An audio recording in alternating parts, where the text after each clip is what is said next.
Infarto de miocardio por el doctor Percy Zapata Mendo, médico general, gerente en salud, administrador de clínicas de hospitales, laboratorista clínico. Introducción.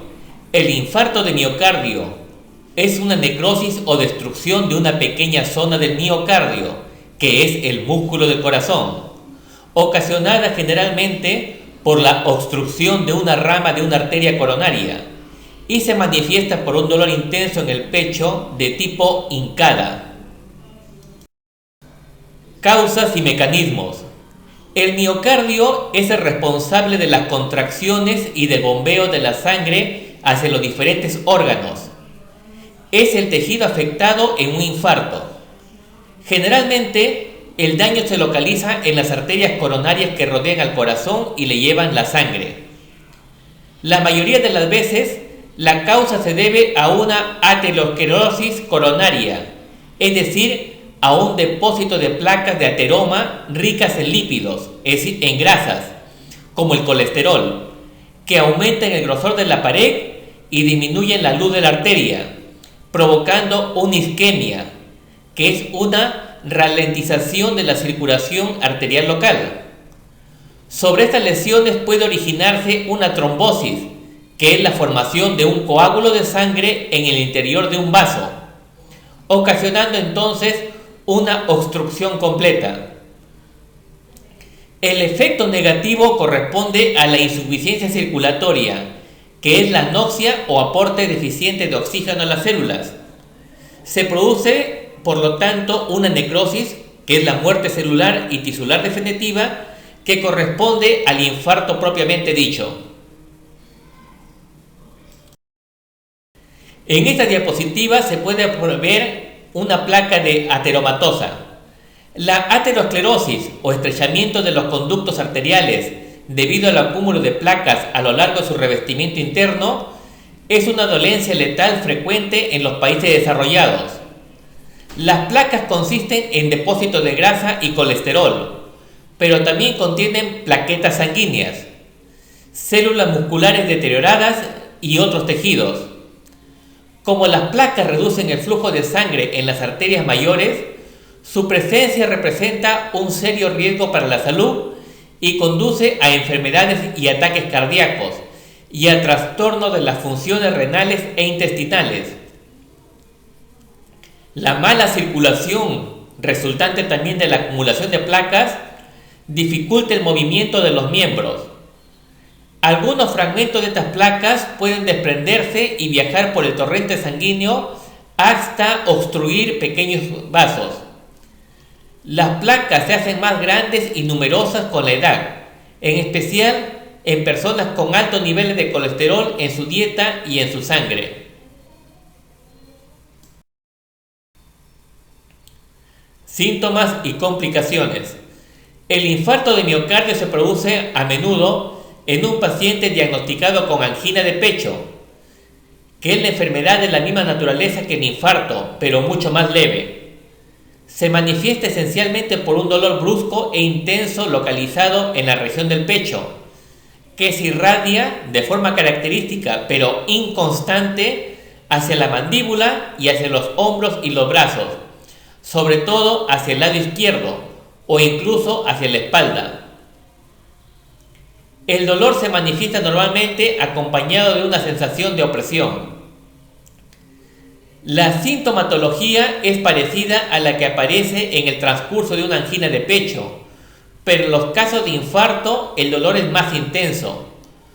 No tiene por qué aparecer solo tras un esfuerzo, es especialmente prolongado y no responde a la nitroglicerina, que es un medicamento utilizado para tratar la angina de pecho.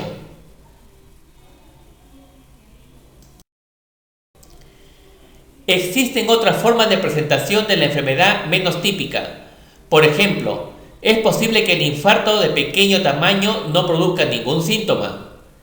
En este caso, el diagnóstico se hace en forma tardía, más o menos por casualidad, durante la realización de un electrocardiograma en un chequeo rutinario.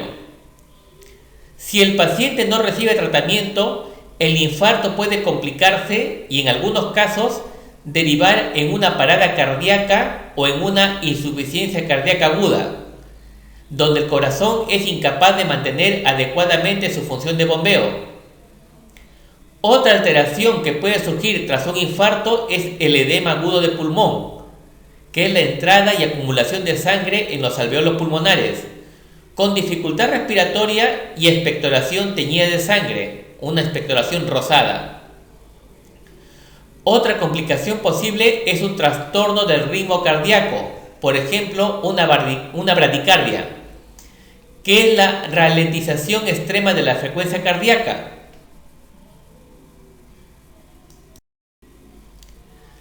Tratamiento del infarto. En primer lugar, se suministra un fármaco analgésico potente, como la morfina, junto con oxígeno. El primer tratamiento se debe considerar para el propio infarto es la trombolisis, es decir, la disolución del coágulo que se forma en el interior de una arteria coronaria. Se realiza mediante la inyección intravenosa o por perfusión de un fármaco trombolítico, como la uroquinasa, el activador tisular de plasminógeno, etc. Esta técnica solo es eficaz si se inicia de forma precoz, a ser posible antes de las 6 horas de iniciado el cuadro. Por desgracia, existen efectos secundarios y contraindicaciones, como la existencia de un riesgo hemorrágico elevado, en caso de intervención quirúrgica reciente, por ejemplo. Los otros fármacos necesarios como complemento o alternativa a los precedentes son los anticoagulantes, como la heparina, y los antianginosos, como los nitratos y los beta bloqueantes. Si estas medidas resultan insuficientes, es necesaria la revascularización urgente, que se puede realizar mediante 2 técnicas distintas.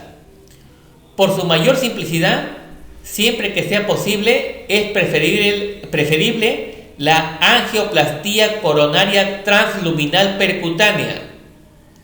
En esta técnica se introduce una sonda por un vaso periférico, en general en la ingle, y se avanza guiándose por técnicas radiográficas hasta el nivel de la obstrucción. Una vez que la sonda se sitúa en buena posición, se dilata la arteria mediante el inflado de un globo situado en el extremo de la sonda. La segunda técnica de revascularización, netamente quirúrgica, es la derivación aortocoronaria, lo que se conoce como bypass. Se injerta un segmento corto de vena obtenida de la pierna o de una prótesis que se coloca entre la aorta y la arteria coronaria obstruida, más allá de la obstrucción. En esta diapositiva se puede apreciar lo que se conoce como globo angioplástico. Una de las causas más frecuentes de ataques cardíacos es la acumulación de placas en las arterias que conducen al corazón. El globo angioplástico es un tratamiento quirúrgico usual en estos trastornos. Si resulta eficaz, este procedimiento evita la necesidad de una cirugía más complicada, como el bypass coronario. En esta primera diapositiva secuencial, en la diapositiva de la mano izquierda se puede apreciar el acúmulo de la placa ateromatosa dentro de la luz de una arteria. Una fina guía de alambre se introduce en la arteria femoral y se abre paso por la aorta hasta la arteria coronaria dañada. En la siguiente diapositiva, el catéter se empuja a lo largo de la guía y entonces puede maniobrar hasta colocarse en su posición. Y en la tercera diapositiva final, donde se aprecia una bomba inflada, al inflar y desinflar rápidamente la bomba en la punta del catéter, aplasta la placa contra la pared arterial, restaurando el flujo sanguíneo de la arteria bloqueada. Entonces se retira el catéter y el balón. Tratamiento a largo plazo. El tratamiento a largo plazo va dirigido a prevenir las recaídas, así como las complicaciones que puedan surgir con el tiempo. Existen dos tipos de medicamentos que han demostrado su eficacia: los beta bloqueantes y los antiagregantes plaquetarios que fluidifican la sangre, sobre todo la aspirina a dosis bajas. En ciertos casos puede ser necesario aplicar los mismos métodos de revascularización empleados durante la fase aguda. También hay que tomar medidas para controlar los factores de riesgo de aterosclerosis coronaria, fundamentalmente el abandono del tabaco. Muchas gracias por su gentil atención. Soy el Dr. Percy Zapata Mendo y conmigo será hasta otra oportunidad.